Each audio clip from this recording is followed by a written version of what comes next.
Somebody in our community, one of our members last week, shared a really horrible story of how an opportunity came their way to sell artwork, and they'd gone backwards and forwards negotiating, talking about how they could work together and collaborate together, and it ended up being a massive scam. And our member actually handled it very graciously, very well. Was hurt, obviously, but just said, these things happen. I'm going to keep moving on. And so admire how she turned it around. But it's heartbreaking that there are people out there that would just feed you the most utter BS to lure people into giving their artwork away, to giving money. And so I want to just come on and speak to this a little bit today and just give some advice on how I handle it.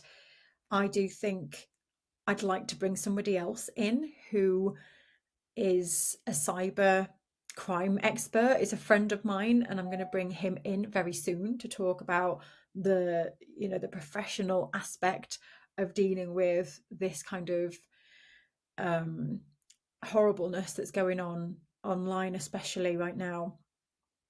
But I just wanted to speak on this briefly today, just to help people out there who are maybe now paralyzed by this, because I know there are people out there that have heard stories and just don't want to get their art into the world. It really stops people taking steps, because it's terrifying to think that somebody might drop in your inbox and offer you an opportunity and you just don't know whether it's genuine or not. And so a lot of people then just don't share at all. So that's why I want to come on today to please say, keep sharing. There are things that you can do to mitigate the risk of falling into the hands of a scammer. So, some of the things that I do, and I think sometimes if you get one of those messages that says, oh, I'm really interested in buying all of your work, or even just a few pieces for your work, they disguise themselves to be legitimate. And they can also really do a great job at faking a profile so it looks like they are genuine people. And so it can be really, really scary trusting people online today. So, some of the things that I would share, or what I do in these situations, because I get a ton of scam emails on a daily basis. I mean, I must get 20 to 50 sometimes, literally every day, dropping into social media, into my email. And I think we just have to be super, super careful now, don't we, of what drops into our email, and be cautious. And it's so terrible that we have to be so cautious. So I think if something lands in and you just don't know whether it's genuine or not, some of the things that I do, and if I've been emailed, this is a really quick one that you can do. If you've been emailed by somebody, if it's an organization, if it's a person, and they're saying, oh, you've won this, or I want to buy your artwork, we've got this opportunity, you could feature in our gallery, we want to take all your work and represent you and feature you here, then one of the things that you can do straight away is whatever they email you with. So let's just say michelle@unitedartspace.org, my email, emailed you. What you could then do is search for the United Art Space part of the address. The unitedartspace.org should relate to a website, because an email address should correlate to the website.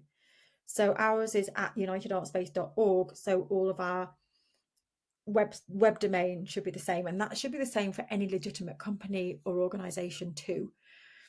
And so that's one of the first things you can do, is you can then copy and paste that last part of their email address, which would be the da da da da da at after that part at unitedartspace.org. You copy that bit and then go and pop that into Google. into the URL first of all and see if there is a legitimate website. And that's the first process I would start taking, is seeing first of all whether they have a website. Now that doesn't mean that they're genuine either, because they can actually put a website together.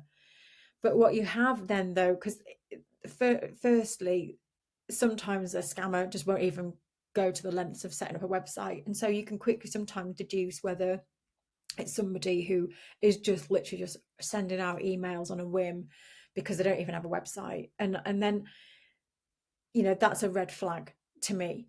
And then the other thing that I then do is I take their name or their company name or whatever it is, how they're representing themselves, and I would go and Google their name with the words fraud, complaints, scam, scammer. And so I would do that and then see if there's any articles coming up that have already reported this person or this organization. And then if I don't find anything and I go through and I actually do find a website, it gets easier with practice. You can kind of tell, I can tell now, whether a website is phony, not always. So I don't always trust my own judgment on what it looks like. I'm looking for certain things like their privacy policies and things like that.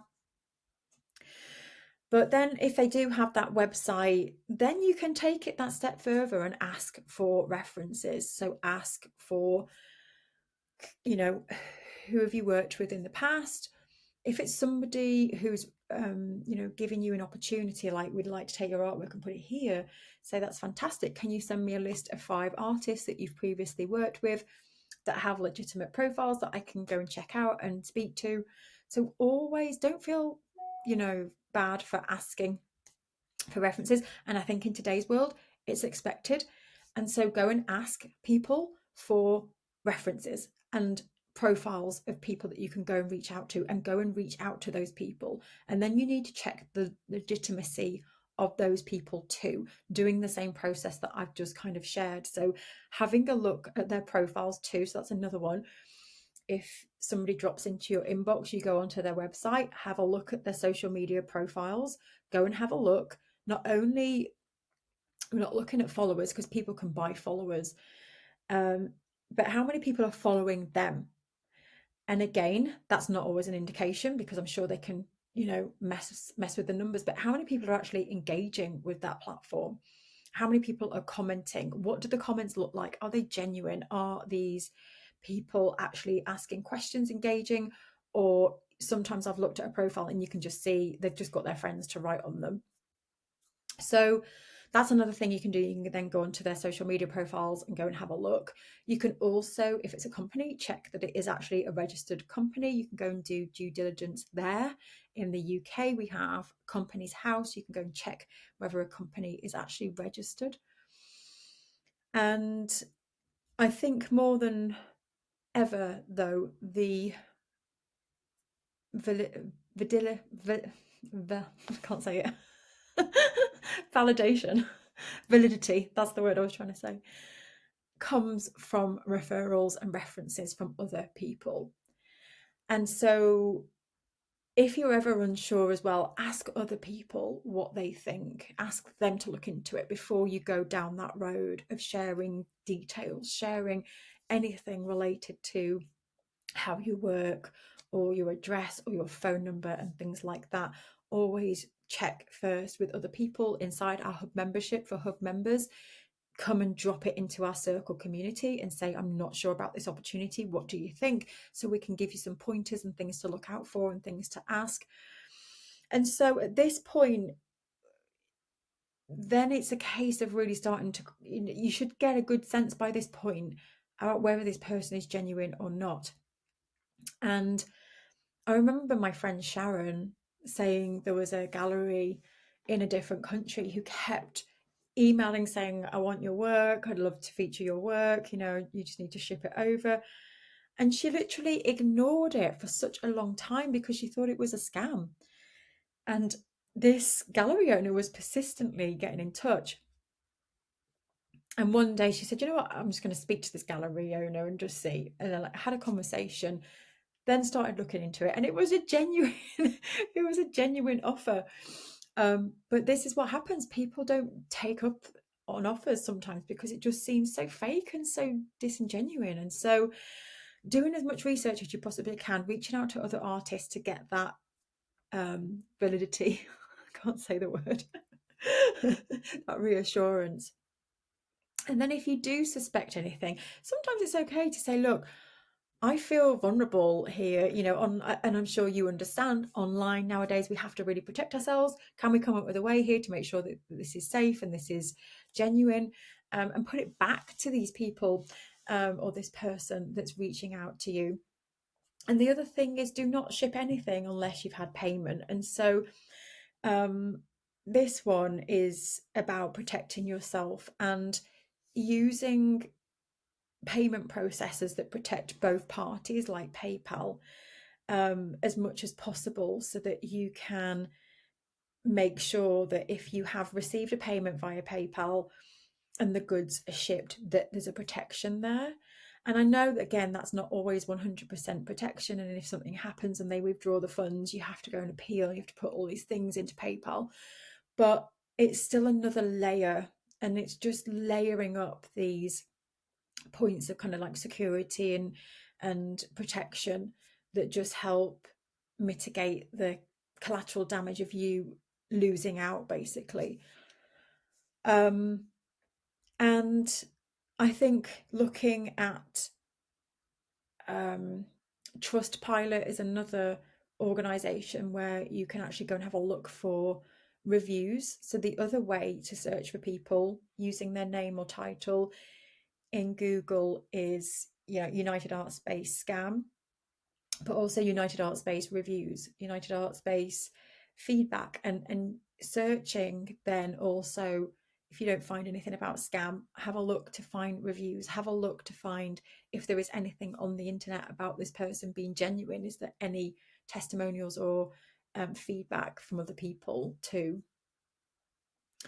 And then I think finally, it's just being really careful, like I say, about people that want to buy your artwork, and making sure you have a process in place by where people pay you a deposit in advance. And to be honest, that is usual in most cases when working with artists or designers. A deposit is taken, but as an artist, you kind of need to think about it from the other person's point of view, being in this digital world where people are so fearful around, are you genuine? So you also have to think about this from a buyer's point of view as well. So if you are requiring a deposit up front, what protection is there for that person who's buying from you that needs to put that deposit down? And so I think we've got to think from this point of view as well, which is why showing up on social media, building relationships, entering conversation with people, having it clear on your website how people can work with you, and making it clear that when you take that deposit, it's done through a safe means, so that, if there's any confusion or you need to get that back, you can. It's kind of being upfront and communicating with people. But more than ever, building relationships with people is so important because of this reason. People buy from people they trust. So the more that you can get out there and meet people in the world, and collaborate with other people, have conversations with your followers on social media, actually reply to people and speak to them like they're a real human being. All of that is going to add towards people trusting you and knowing that you're not a scammer too, because we're all under the eyes of being a scammer when somebody doesn't know who we are and they maybe want to buy from us for the first time. It's something we're looking at as a company. Like we when we run our advertising, it's something that's really prevalent for us, is that people just don't trust us because it's like another ad. And so we're doing a lot behind the scenes to think about how we can ease that for people. And things like setting ourselves up on Trustpilot, where it's a reputable site that's vetted, things like that. So what I really don't want is for you to hold your work back in fear that this is going to happen to you. Just know that you can put things into place. You can actually reach out to people, get help. If you're ever unsure, trust your instinct. That's the first thing. I just think, trust your instinct. And sadly, it might happen. just like it did for our member. But you know what? It's how you react to situations. And she allowed herself to be annoyed, and she was frustrated, and she was angry, and she cried. And then she got back on the saddle and went, I'm not going to let you stop me. This was a big lesson, and I've learned a lot of lessons here. And they were very, very persuasive, and they really did come across as a genuine opportunity. And it breaks my heart that that happened to one of our members. So I hope it doesn't happen to you, but no, please don't stop putting your work out into the world in case it does. Please don't, please don't, please share. Okay, take care, my friends, and I'll see you again for Motivational Monday next week. Bye.